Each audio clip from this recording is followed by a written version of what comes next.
Hello, people of Earth.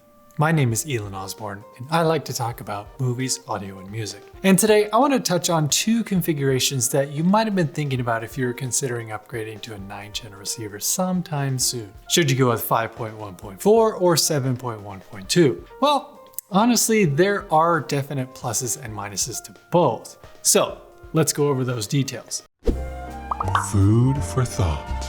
You may have seen this video of mine going over where to put two height channels when dealing with a 5-ear level speaker base. And the final conclusion was that the overall best placement for two height channels, giving you the best sense of immersion from above, is to place them somewhere in line with your listening position, whether that be in ceiling speakers right above you, speakers mounted to the ceiling, or mounted high up on a wall pointing down at you.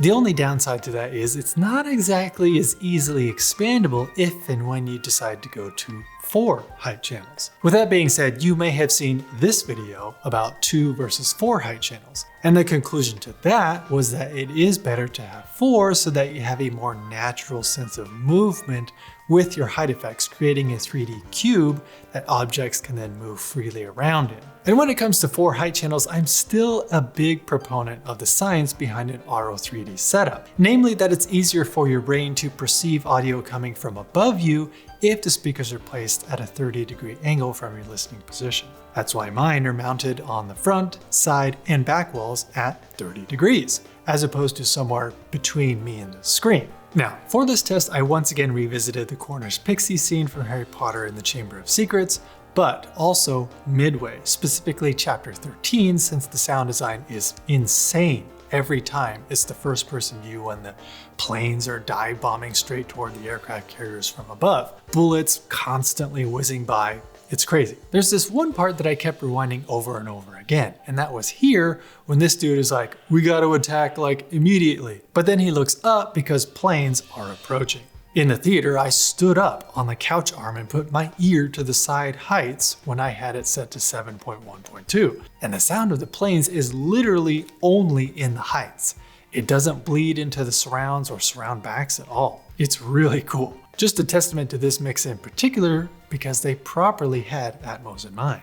Now, there are moments where planes flew across the screen and having surround backs was spectacular, just enveloping me leading into the next shot. Bullets again whizzing by felt like they were moving through me almost. The spray of the water all around me, and a sense of scale with those two heights flanking my couch. But then I switched it to 5.1.4 and I gotta say, even though my surrounds are located right here directly to the sides of the couch, those same shots where the planes are moving from one side of the screen to the other, it still played with my binaural sense of hearing and it still sounded like they were traveling behind me. Not exactly to the same extent of having actual surround backs, but almost there, you know?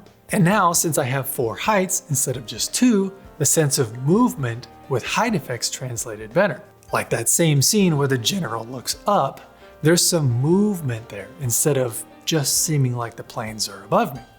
Let me rewind a bit though. I get how some of you out there are team 7 ear level speakers all day, every day, am I right? So there is some truth to wanting 7 speakers on that plane. Because let's not forget, not all Atmos mixes are created equal. So there will be plenty of films or TV shows you watch that have very minimal height effects, or they're so subtle and atmospheric that you don't get much out of having 4 heights anyway.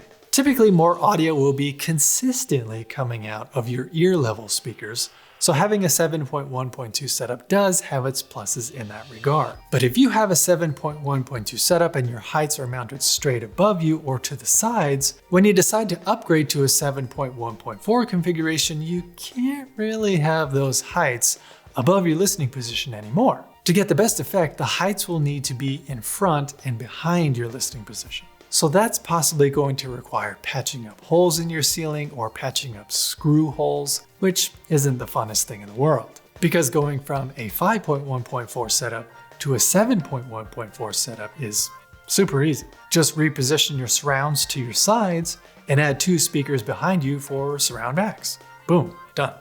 But I also know that having surround backs is just not possible for a lot of you out there since your couch may be right up against the wall. So you have to go with a 5.1.4 setup. But even with 5.1.4, as most diagrams will show you, it's best to have your surround slightly behind your listening position anyway. So I honestly think that is the best setup if your listening space allows for it. 5.1.4 with surround slightly behind you, angled inward a bit. It still gives you a sense of immersion behind you.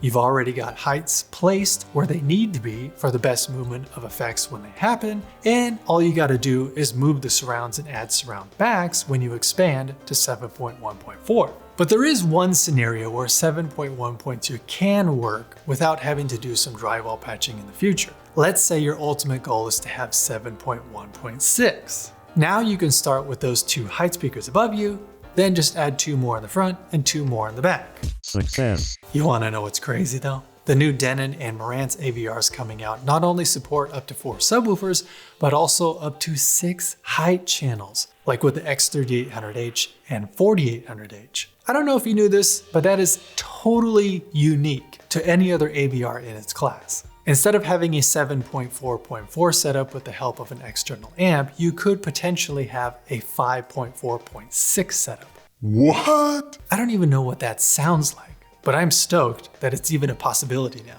Since they're adding support for 6 heights though, I wish they also would have added support for front wides to possibly have up to a 9.4.2 configuration. But alas, such is not the case. Oh well. Recap. So my conclusion is this. If you must have 7 ear level speakers, then go ahead and have your 7.1.2 configuration. It really is a superior sense of immersion and is more consistent, I might add. But the ability to expand easily is not that easy, unless you someday plan on going with a 7.1.6 setup. So today, I hereby decree that the best configuration for immersion and ease of future expandability is 5.1.4. Because 4 height channels can last a long time for your home theater needs, given that 7.1.4 and even 9.1.4 sound incredible. So once those 4 speakers are mounted up there, they can potentially stay up there for years and years to come, my friends. Dolby Atmos achievement unlocked! Thank you for joining me on this breakdown of 9 channel configurations. What are your ultimate goals for expansion? Are you one of those limited by having a couch right up against the back wall? Is 5.1.4 good enough for you and there's no reason to move on from there? Let's start a conversation, people. As always, please be kind to each other out there. Don't just watch TV and movies in 5.1.4, experience them. And of course, always be listening.